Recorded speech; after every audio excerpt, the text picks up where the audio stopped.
Hello friends, मैं doctor Snigdha. Welcome to our channel. The sign of diamond depends on its cut.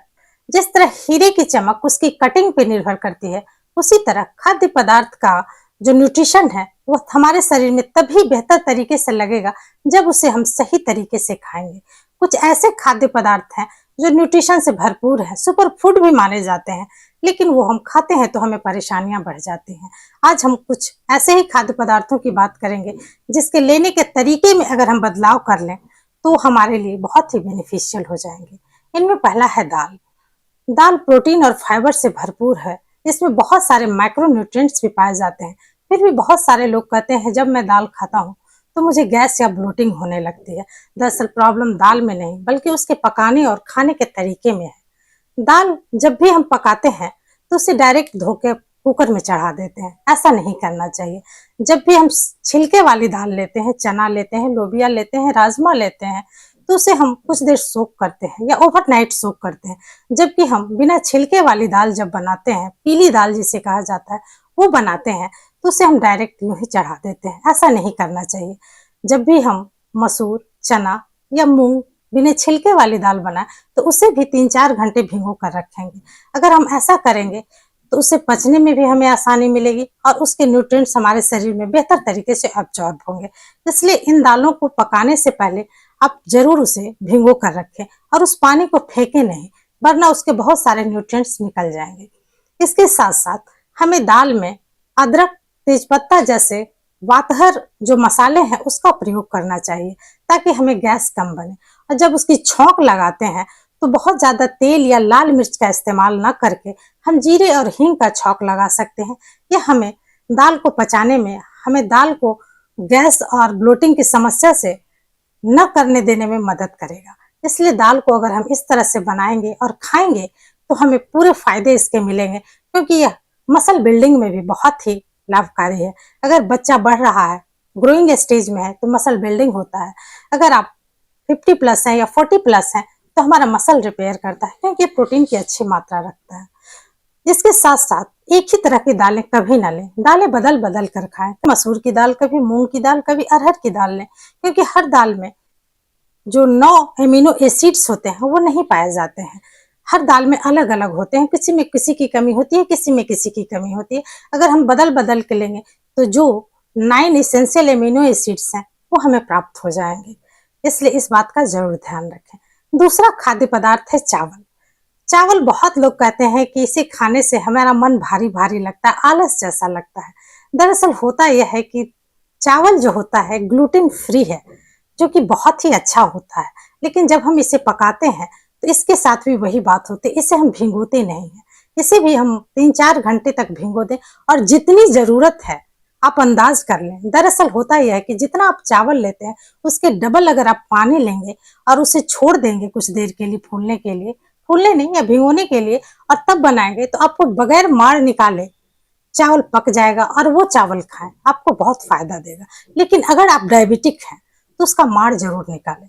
चावल में ज्यादा पानी डालें और उसका मार निकालें, और इस पानी को, जिसे मार कहा जाता है, घर के दूसरे सदस्य उपयोग कर सकते हैं। उसमें नमक भी डालकर उसे पिया जा सकता है, जो कि बहुत ही फायदा करता है। आप इसका जरूर प्रयोग करें। इसके साथ साथ चावल को कभी भी आप रात में ना खाएं, ये आपको गैस कर सकता है, भारी कर सकता है। इसलिए कोशिश करें चावल दिन में ही खाएं। अगर चावल को आप इस तरह से खाएंगे, पकाएंगे, तो आपको चावल बहुत ही फायदा देगा, क्योंकि चावल एक बहुत ही अच्छी चीज है। और जब चावल को दाल के साथ खाया जाता है तो 9 एमिनो एसिड्स पूरी हो जाते हैं। तीसरा है मिक्स्ड फ्रूट चाट। हम लोग बहुत तरह के फल को मिलाकर मिक्स फ्रूट चाट खाते हैं। खाने में बड़ा टेस्टी लगता है और लगता है फल ही तो खा रहे हैं, लेकिन ऐसा नहीं है। हर फल के पाचन के लिए अलग एंजाइम और अलग टाइम की जरूरत होती है। कुछ फल जल्दी पच जाते हैं, कुछ फल को पचने में टाइम लगता है। कुछ फल के पचने में कोई एंजाइम लगता है, कुछ फल के पचने में कोई और एंजाइम लगता है। लेकिन जब हम बहुत सारे फल को एक साथ मिला देते हैं, जो फल जल्दी पचने वाले होते हैं वो जल्दी पच जाते हैं, और जो देर से पचने वाले होते हैं वो देर से पचेंगे। और इस तरह से पचा और अनपचा फ्रूट हमारे पेट में रहेगा और वो गैस बनाएगा, ब्लोटिंग करेगा।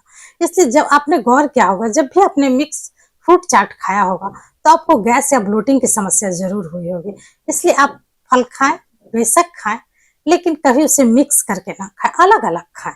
अगर दो मिलाना भी है तो मीठे फल को मीठे फल के साथ मिला लें, जैसे कि बनाना और सेब को मिला लें, और खट्टे फल को जैसे मौसमी है, संतरा है, एक साथ खा लें तो चलेगा। लेकिन कभी भी खट्टे मीठे सारे फल को इकट्ठे ना मिला दें और मिक्स फ्रूट चाट के टेस्ट लेने के चक्कर में आप गैस और ब्लोटिंग के शिकार हो जाए। इसलिए इस बात का ध्यान रखें।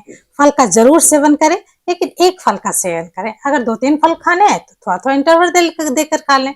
एक को सुबह में खा लें, एक दोपहर के बाद खा लें, लेकिन कभी मिलाकर ना खाएं तो आपको फल के पूरे बेनिफिट्स मिलेंगे, क्योंकि फल मल्टीविटामिन और मिनरल का अच्छा स्रोत होता है जो हमारे इम्यून सिस्टम को बेटर करता है। इसलिए आप फल का जरूर सेवन करें और अलग अलग करें। अब मैं चौथे खाद्य पदार्थ की बात करती हूँ, वो है काजू। काजू खाना सबको पसंद है। काजू कतली तो बहुत ही फेमस और पसंदीदा एक मिठाई माना जाता है जो काजू से बनाई जाती है।